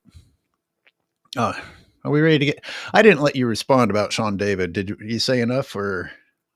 No, go ahead, which is good. Yeah, no, shout out to Sean David again. Guys, his channel, Basketball Time Machine. If you guys don't know his channel, shout out to him. He does excellent work, man. Because the guy's an old school OG out here on YouTube, holding it down, man, out there representing for the old school NBA fans.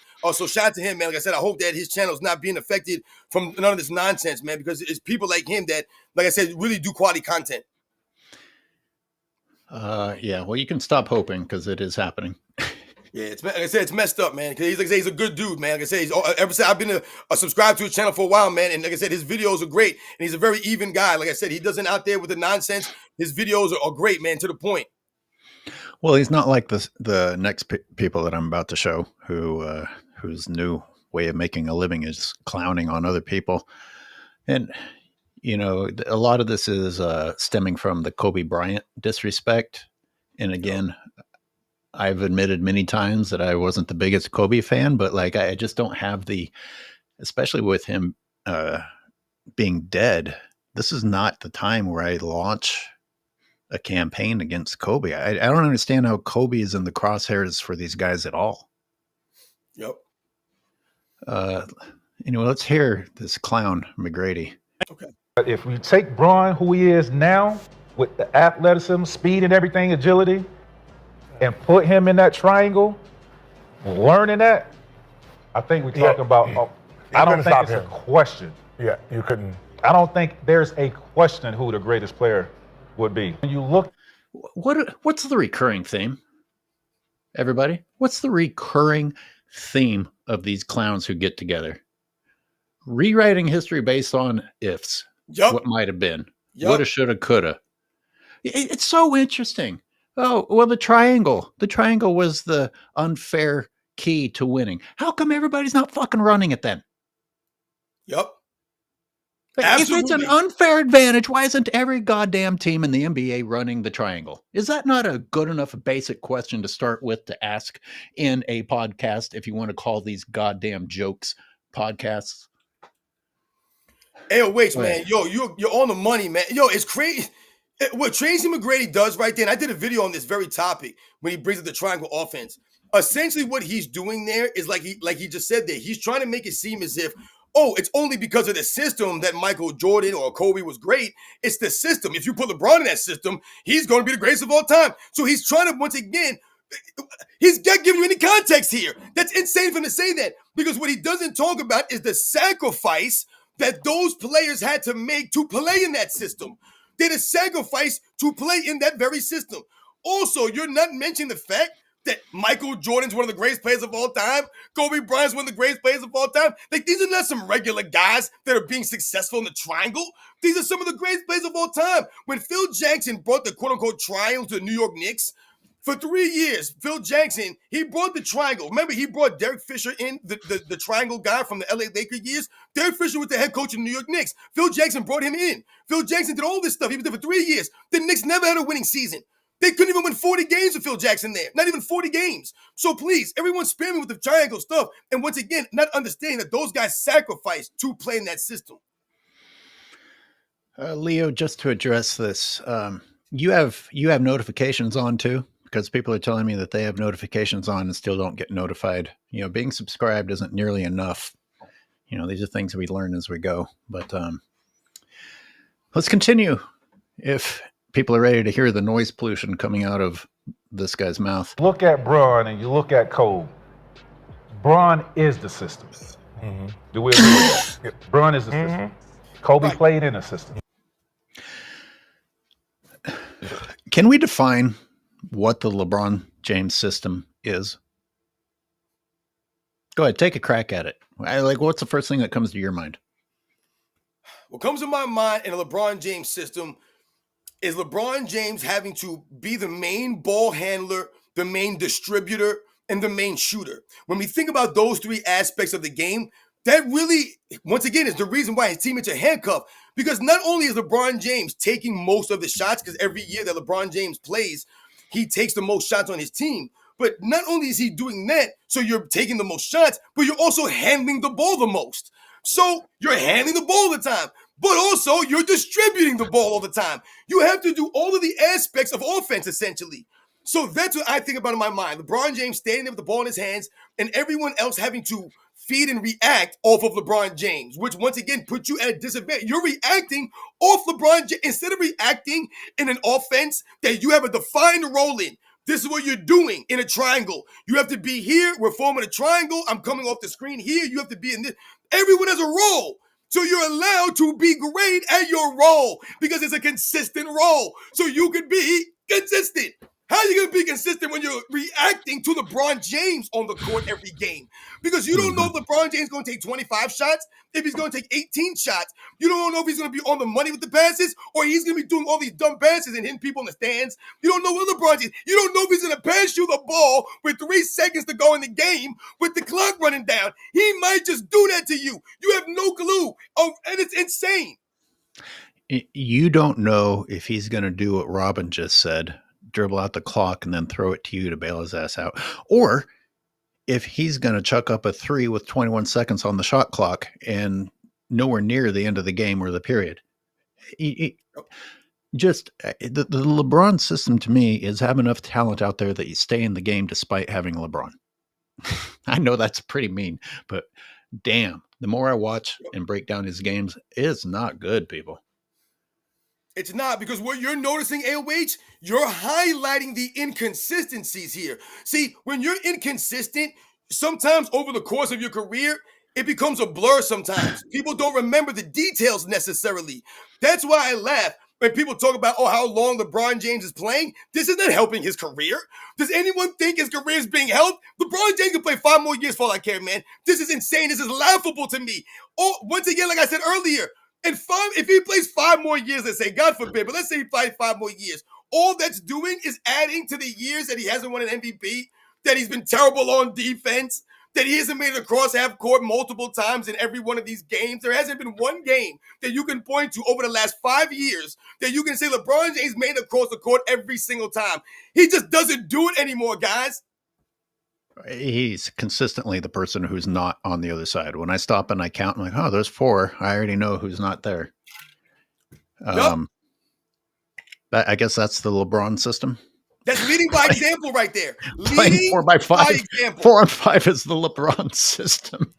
That's LeBron on defense. We talked about LeBron on offense. The LeBron James system on defense is everyone else covered for me. I'm going to talk and tell you where to be. I'm not going to be there, but you better be there. It's amazingly Kuzma enough, pushed him to be there. Amazingly enough, it's 4 on 5 on offense too. A lot of times, LeBron kind of like wanders across half court when he feels like it, goes to the corner, waits until the other team doesn't even remember that he's on the floor, and then he cuts to the basket for an uncontested dunk and fanboys cheer. That's amazing. A great point, AOH, when you talk about LeBron James without the ball in his hands. When someone else is involved with the basketball, LeBron James doesn't care. He don't give a damn. Like you just said, he's standing there with his nails. I saw a play that you highlighted earlier on your video where this man didn't remove his hand from his mouth for like 10 seconds. He was like this for like, I thought you paused the video. No. It was still going. And he's still like this.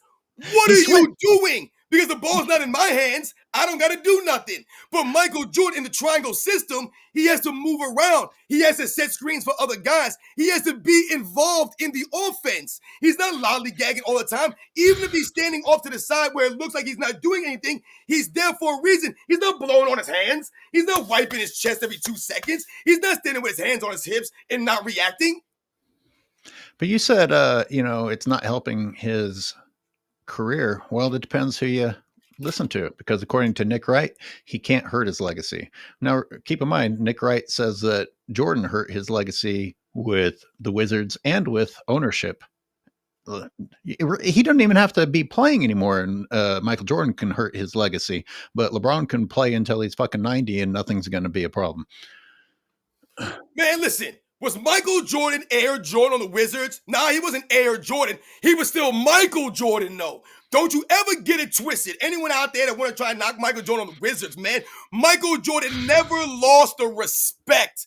Never. Because he always was giving the effort consistently, man. He was out there inspiring his teammates. Listen to guys like Rip Hamilton, who went on to become a champion. He was inspired playing alongside Michael Jordan during that season. You listen from stories like guys like Brendan Hayward. You listen to stories from guys like Charles Oakley that was on that team late in their careers. Eton Thomas. You listen to Kwame Brown. Some of these other guys, man, what they talk about Michael Jordan, the effort and what he was willing to go through at that point in time in his career. Michael Jordan always went out there and earned it, man. Always showed respect to the game and showed up, man. I started, and I regret that I haven't gotten this out yet.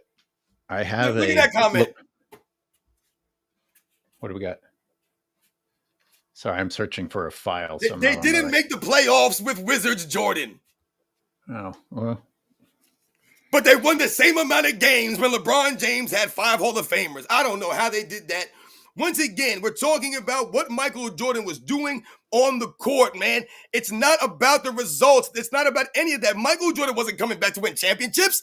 See, this guy halfway hotep, all you're doing is acknowledging Michael Jordan's greatness and his competitiveness.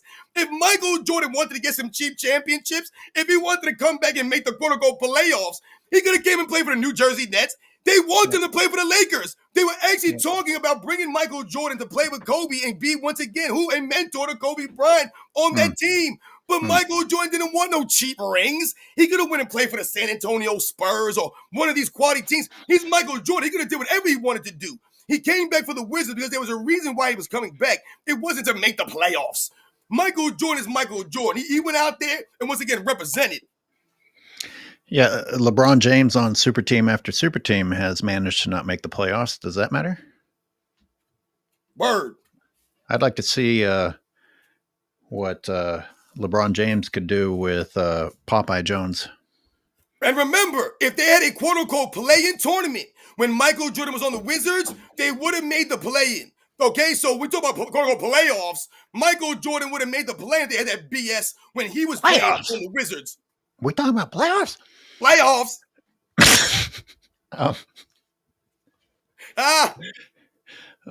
Man. So what I was going to say is it's a project I didn't finish because sadly, Jordan's Wizards years footage is such low quality. I'm having a hard time putting together a quality production. I was showing Jordan's first game as a 40-year-old next to LeBron's first game as a 40-year-old. And it's really what it's more about to me. Like, you can watch somebody win or lose playing the right way, putting in the effort. Yep. Jordan did win, by the way, and LeBron lost his. LeBron lost his first game as a 40-year-old. Oh, by the way, first game playing. He skipped the first game when he was a 40-year-old. Not something that Jordan would have done because, LeBron is so important and he has special rules for him. When's the last time you skipped going to work because of your birthday? Right. It's not a holiday. The school hasn't named your birthday a holiday yet? No. I remember sometimes I would get lucky and my birthday would fall on like Columbus Day or something like that. And it would be like a day off, man, because my birthday fell on Columbus Day or something, man. Oh, I don't think we'll count that. Read The Real Siberius while I pull up the Delavadova video. Absolutely. Shout out to The Real Siberius. LeBron is missing two things to play in the triangle: technical acumen and selflessness. He lacks fundamentals and has too much ego. Absolutely, man. Shout out to The Real Siberius, man. You talk about the acumen and the selfishness. This goes to the sacrifice that he would never be willing to make. I have a hard time getting past just the concept that all of this is based on what might have been. I mean, Yep. What is the point of talking about shit that didn't take place? Yep. And that's the best point that you made. Like you said, it's the what if. This is the new LeBron James fan angle. Everything is what if for them. Everything is an excuse. Everything is it's blaming someone else. They never put the blame on LeBron James. You had this guy halfway Hotep down here talking about, you're making an excuse. I'm not making an excuse. I just gave you an answer. I gave you the facts there. I didn't make no excuse for Michael Jordan. I told you what the facts were there. Once again, you're taking it as an excuse because all you know about in your life is excuses. I tell people all the time, if you're looking for an excuse, you're always going to find one. It don't matter what it is. You guys have excused everything in LeBron James' career. So in turn, what do you guys hold yourselves to in your life? You guys don't understand any of this stuff, man. Michael Jordan don't need no excuses from me. His career is fine. I don't need to excuse him. I'm going to lie for LeBron for Michael Jordan. I don't got to make up some narratives. Oh, Michael Jordan could have done this, if that. Oh, what about that? None of this. I can say none of that stuff, man. Michael Jordan's career is great because that's the way Michael Jordan went about his business. Yeah, there's no cap on how long you can talk about what ifs. I mean, Jordan accomplished it, so we don't have to waste time on that. But if we wanted to play that game, my God, what could Jordan have done if this and if that? And it does affect society because I told the story on here one time before where some dude on the court after getting beaten said, well, should have played me 3 years ago. And I'm like, if you're going to say shit like that, don't be out here now. Be here now and win now or lose with decency now. I don't want to fucking hear about 3 years ago. Yo, for AOH, man, listen, man, we about to go off on a tangent right now, man. Yo, I don't give a damn. Listen, what you're talking about right now, and we're talking about all of this stuff, man, this what if stuff, this woulda, coulda, shoulda stuff. This is weak, guys, because like you're saying, anyone can say this stuff. Everyone in this world has a woulda, coulda, shoulda, or what if. All of that goes back to is regrets. The LeBron James fans feel a lot of regret, man, for LeBron James. LeBron James himself is feeling some regrets if you're going to do the woulda, coulda, shoulda, what if game, because we can all play that game in our lives and our heads. That's not a good way to live, guys. I remember when I was in high school, man, and I was being recruited by West Point, all right, the military school, to play football. They recruited me heavily. This is the Division I school. However, the catch was I would have to serve 2 years in the military at the minimum after I was graduating from the school. So they're recruiting me heavily. They're inviting me up to West Point. I got to stand on the sidelines and watch a football game, and I got to meet all the important people and all this stuff, man. They were giving me T-shirts and all this stuff, man. They wanted me to come play football at West Point, man. That's a big deal, man, for someone where I'm from a small school that I went to, man. I would never think that I would even have an opportunity to play Division I football at that level. But ultimately, I turned it down, and that was the biggest school that offered me to play football. I wasn't willing to make the sacrifice and play in the military and do the military time. That's not the route that I wanted to go. However, little would I realize that when I graduated high school a year later, I would end up in the U.S. Navy. So once again, the decisions that we make in our lives, I can talk about the what ifs, the woulda, coulda, shouldas. Oh man, what if I would have just taken the opportunity to go play football at West Point? I was going to the military. I went to the military any damn way. But once again, we can all play this off in our head, and that's not the great way to live. Indeed, it is not. And that type of personality has other gross things that come along with it, such as T-Mac and Draymond Green, the type of people that will shit on other people. Yep. I was just, I'm not a Matthew Dellavedova expert, and I don't have to be to hear. I'm like, God damn, this is what you do to other people. Like, imagine walking into a room and hearing one of your ex-teammates just being like, oh, we had to play with a guy like Dellavedova. It's like, who talks about people that way? Yep. How low do you have to go to try and lift LeBron James that you're shitting on a dude in such? I keep going, AOH. I can't. No, I can't believe I have to fucking explain this. I can't believe I have to explain this shit. Play the video footage of Dellavedova, please. Okay. LeBron or Jordan, and why? Okay, we can stop already because what the hell is this? What am I looking at? Okay, so hey, this guy is Kai anyone want to come? It's what? I think his name is Kai Cenat. He's a celebrity YouTuber, big time YouTube celebrity. Oh. I think that's his name. I could be wrong. Check me in the comments. I think that's his name. Am I supposed to be impressed that he has a expensive garage as a living room? What the fuck are they doing? I don't know what's going on. The only reason why I think I know who he is because I remember some years ago, he started a riot, a quote unquote riot in the streets of New York City because I think he was giving out like PlayStation 5s, like when they first came out. And he was supposedly giving out PlayStation 5s, and people in the city were going nuts. Man, it's New York City, man. People crazy out there. They'll trample you for some PlayStation 5. Well, at least he got some views. Okay, so I'm right. It is Kai Cenat. Thank you very much. It's DW232. And this is this guy's calling in life. He's YouTube celebrity, man. It's the big thing right now. He shock valued his way into being a YouTube celebrity, and Draymond Green needs to go hang out with YouTube celebrities in order to continue to talk shit about people. Yep. Draymond Green, you went and hung out with a YouTube celebrity in order to talk shit about Matthew Dellavedova? How fucking pathetic are you? And by the way, for the record, make sure everyone can see me. I don't give a fuck what the Warriors do. I'm not cheering for them as long as Draymond Green is on that team. If you don't have the decency to get rid of that piece of shit, fuck off. Don't care if you win 3 championships. Draymond Green is living in the world, in his world.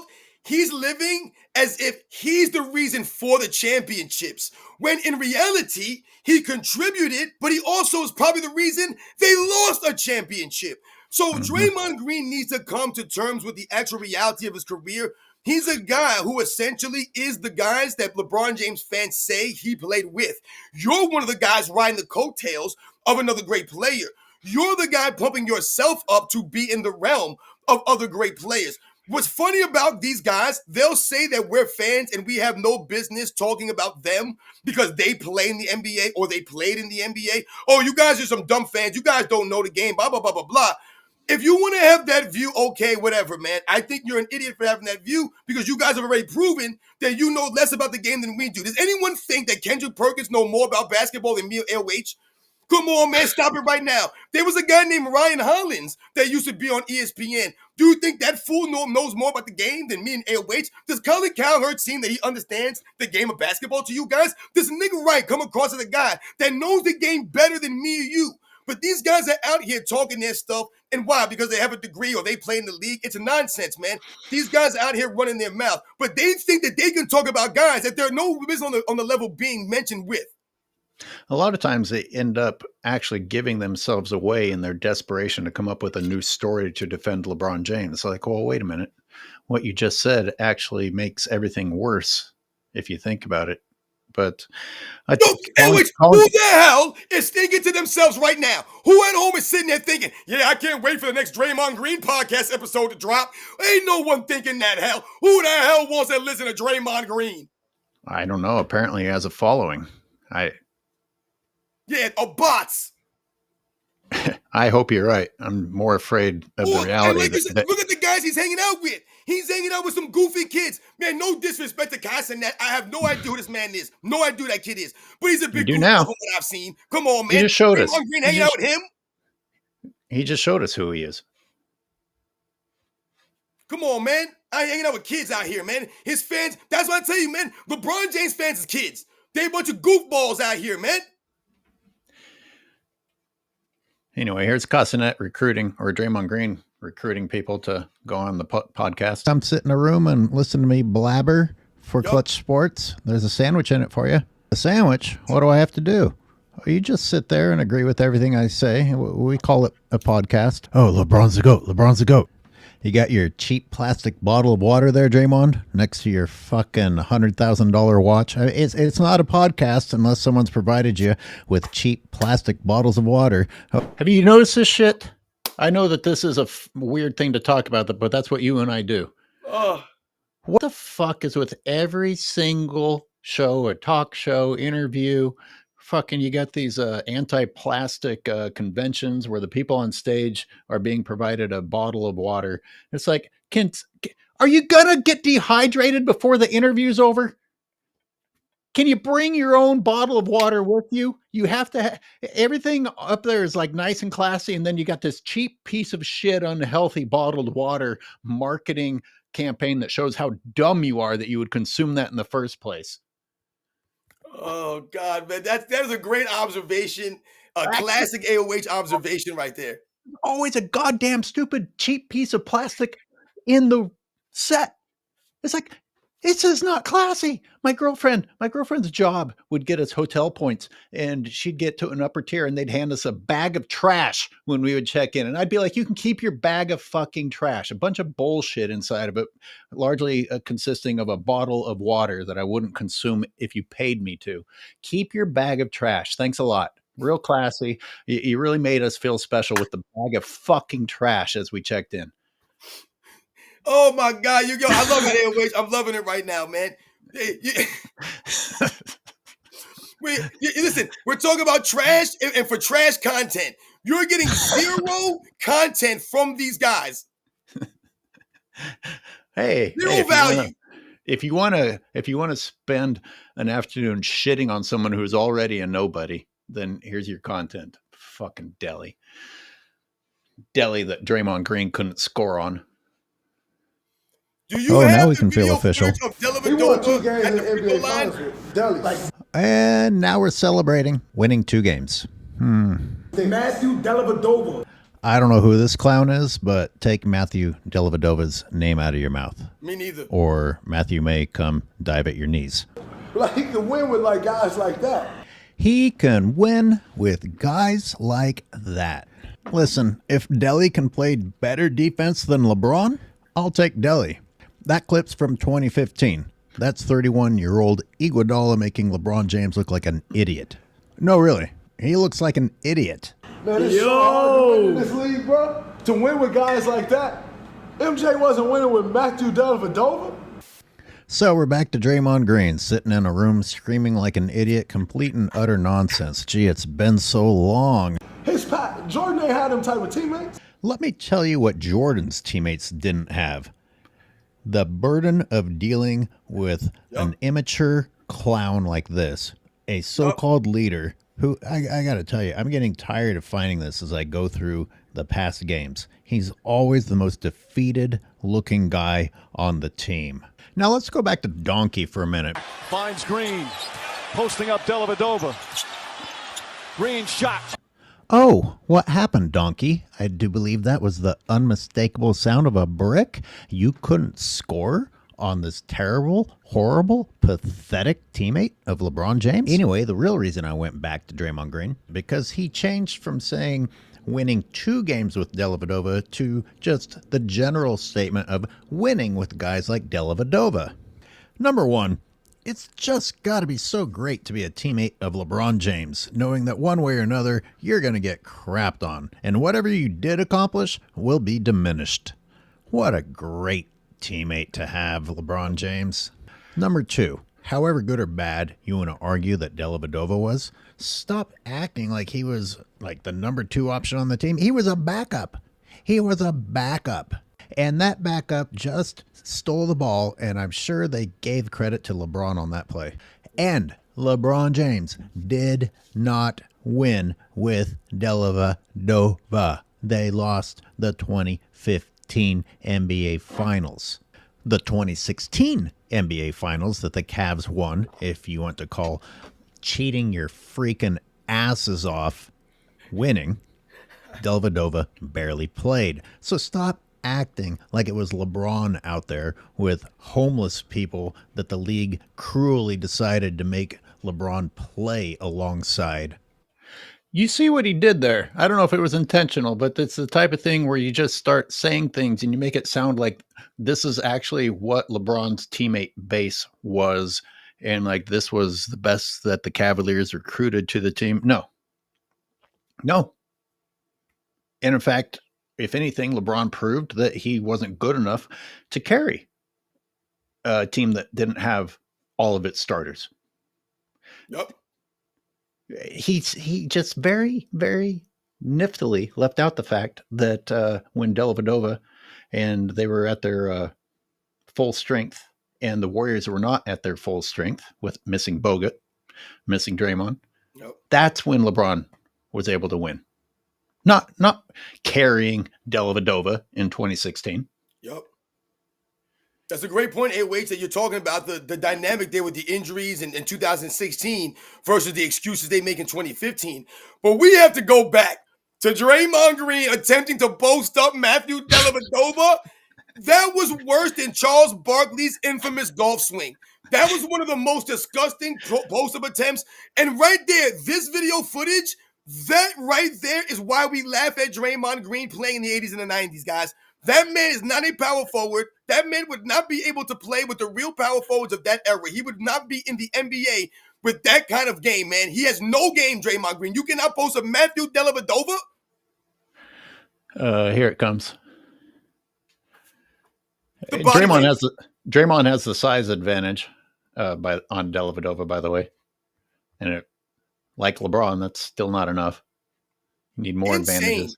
He had no moves there. Like I said, you don't have a go-to move in that area when you have a small guy all you in the post. Here we go.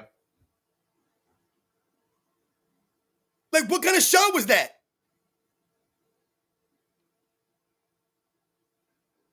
I think Draymond thought that was going to go better than it did.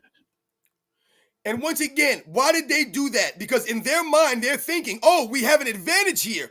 We have Matthew Dellavedova on Draymond Green. He's the great Draymond Green. He's the reason apparently they're winning these championships. So let's give the ball to Draymond Green. We have an advantage. And what you see there is Matthew Dellavedova holding his ground and playing solid defense and doing his job, helping LeBron James.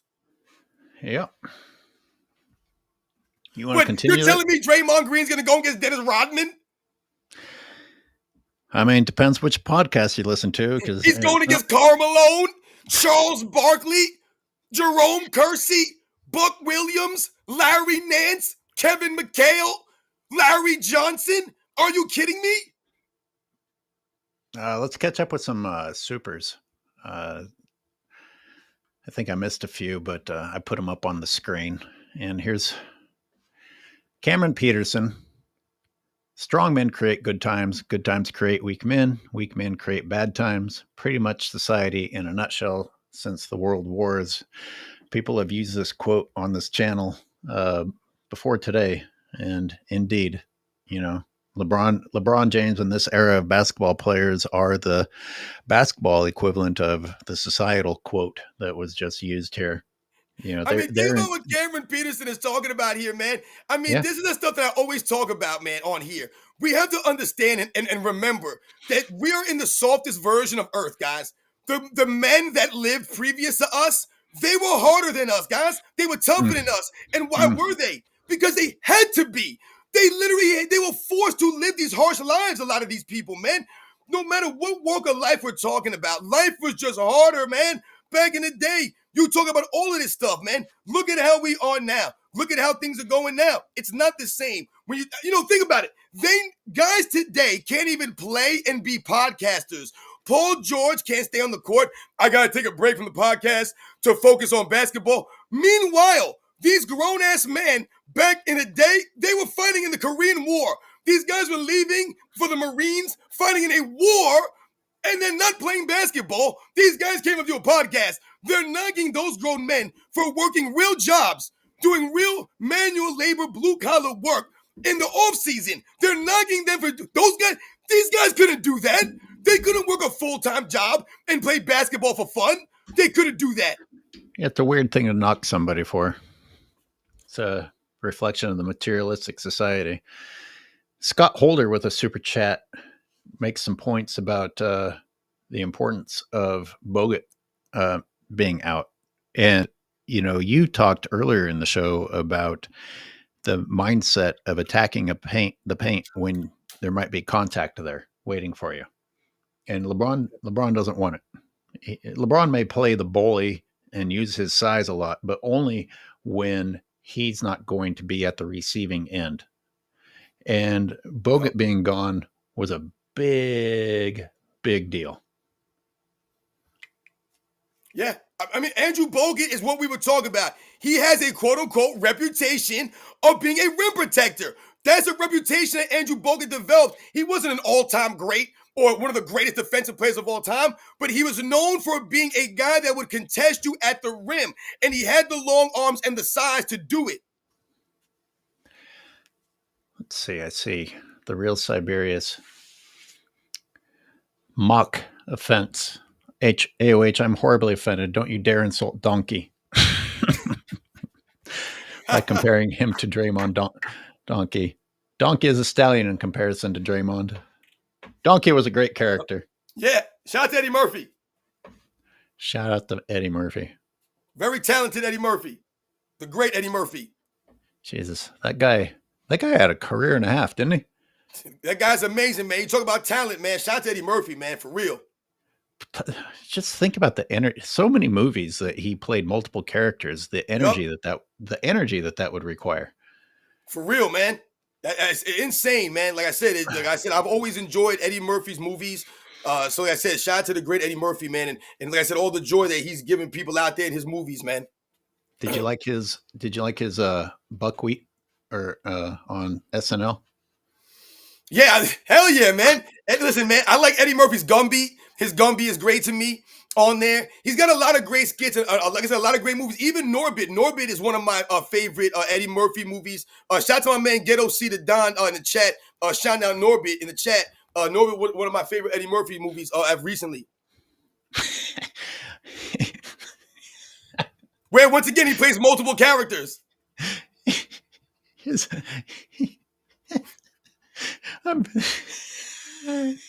His character in Norbit, the nerdy one. I'm telling you, man, that movie is so funny to me. Like I said, it's great. Steve Martin was in it too, right? They got who's in it? Steve Martin was in there with him, and was Heather Graham in that? In what? In Norbit? Yeah. Is Steve Martin in that movie? I don't think. Is that where they're trying to make a movie? No. Yeah, no. You're talking about Bowfinger. Bowfinger. Yeah. I'm thinking about Bowfinger. Yeah. Both. You know what's funny though? You're right though. Bowfinger's character and Norbit have similarities. That's a good connection there. I saw Bowfinger in the movie theater. Not only acting, he did stand up in leather pants. It wasn't just leather pants. It was leather top to bottom. I'll give him credit for not having a heart attack or just a heat stroke performing on stage in that outfit. What was that, Raw? Yeah. You could Raw, do that. You could do that shit back then. Yup, Delirious. Yeah, like I said, just like the town of Eddie Murphy. You know, it's funny, to promote the show today, I posted Nick Nolte and Eddie Murphy in 48 hours. Oh. Yeah.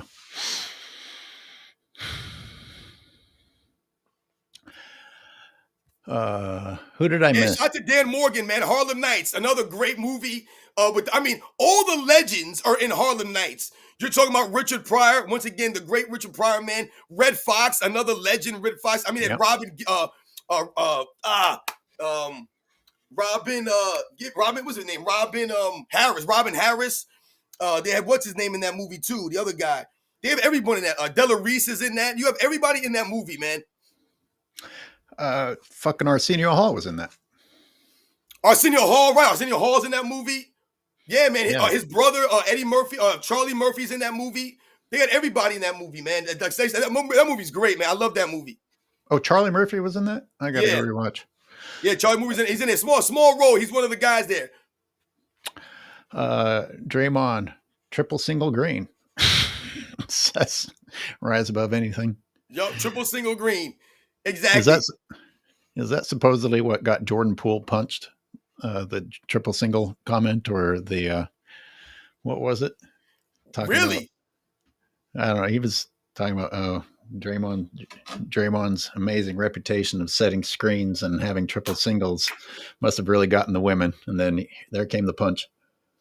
That's what I'm saying. Like, Draymond Green really lives in a world where he thinks that he's like Klay Thompson, or he thinks he's like on the level of Steph Curry. Like, he thinks he's like a step below Steph Curry. You're not a step below Steph Curry.